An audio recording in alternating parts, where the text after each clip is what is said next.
Ya, di sini saya coba buka gembok alarm KinBar. Satu set terdiri dari 3 anak kunci, 3 ya. Kemudian baterai cadangan. Kemudian satu set gemboknya itu sendiri. Cara penggunaannya mudah. Kita buka dulu. Jadi ini alarmnya bisa di set dan juga bisa dinonaktifin.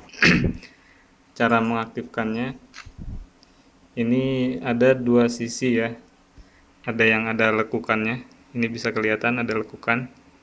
Satu sisinya nggak ada lekukan, polos gitu ya. Nah, kalau misalkan kita mau ngeset alarmnya bunyi yang nggak ada lekukannya, ditaruh di sebelah kiri, yang ada lekukan di sebelah kanan. Nah, sampai bunyi tut kayak gitu berarti alarm aktif gitu ya. Kemudian kunci, lepas kuncinya. Nah, alarmnya nanti bunyi pas ada getaran. Misalkan kayak gini. Nah, getaran pertama bunyinya kayak gitu. Getaran kedua,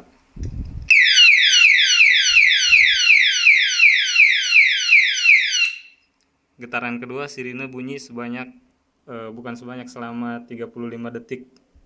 Nah, bisa dimatiin sebelum 35 detik dengan cara melepas ininya ya. Oke, saya kira cukup sekian. Terima kasih.